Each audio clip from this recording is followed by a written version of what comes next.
Yeah. This is a song I actually wrote for a buddy of mine from Holdenville.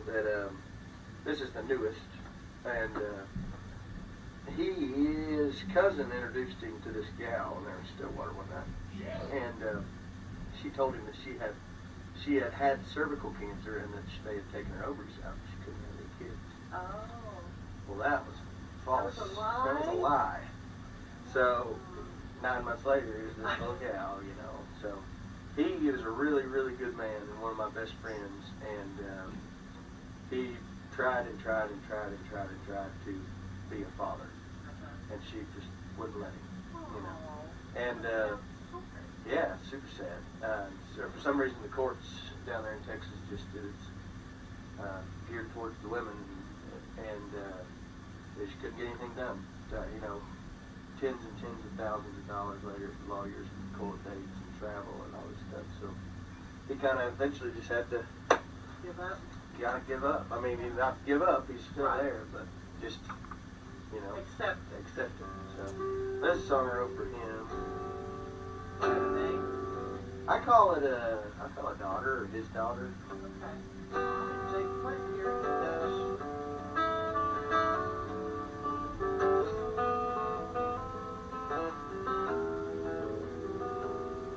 Well, his cousin introduced him Saturday night in a Stillwater bar called the House of Ice, and he took her home and laid her down.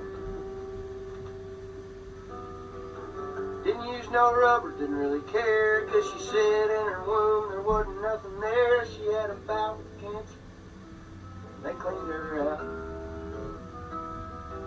Well, but 9 months later there was a baby girl, and he sure wasn't scared to change his whole world for the better.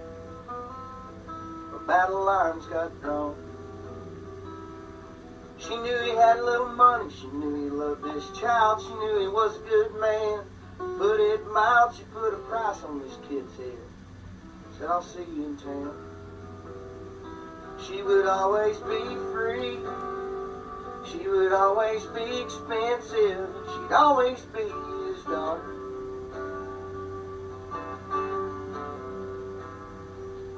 Well, it was just one day in the hospital, and then the mama was gone, right back down to Texas. Not one phone call until the sheriff showed up with a subpoena in hand. He would have married that woman even though he knew better. He would have sold his soul. He wrote 1,000 letters. He drove 100,000 miles between here and her mama's land. He paid child support more than he ever should have. He paid several lawyers more than he ever could have. But the family law down in Texas was geared towards the mother. They made him drive down to Texas, but she turned him away. They made her drive to Oklahoma, but she never let her stay. Just a teasing and taunting, a fighting and desperate father.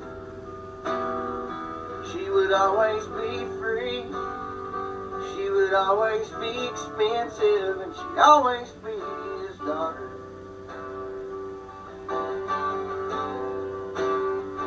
She would always be free.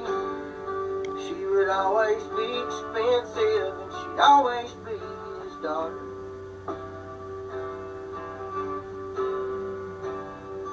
So he just threw up his hands, and he stayed away, and he only hoped that one day when the college tuition got paid, that maybe, just maybe, there wasn't too much damage done.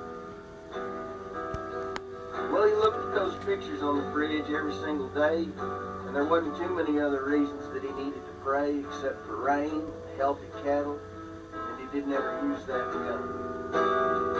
She would always be free. She would always be expensive, and she'd always be his daughter.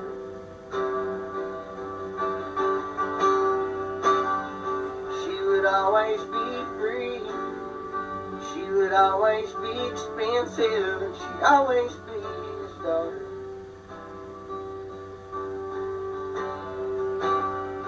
She would always be gone, but she'd always be there. She'd always be his daughter.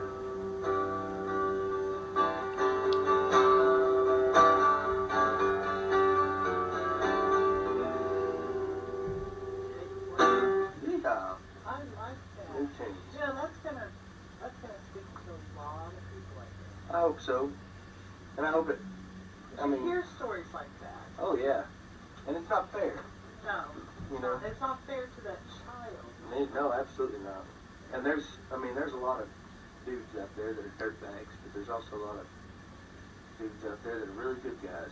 And Yeah. sometimes there's some gals out there that are dirtbags. That's amazing. I mean, the respecter of no person, sir. Yeah. You too can be a dirtbag. Well, this gal's name is Nikki, and she's from Bottom, Texas, and she is a dirtbag. Man, that just went out on Facebook. Well, let's hear something else. Beware. Let's do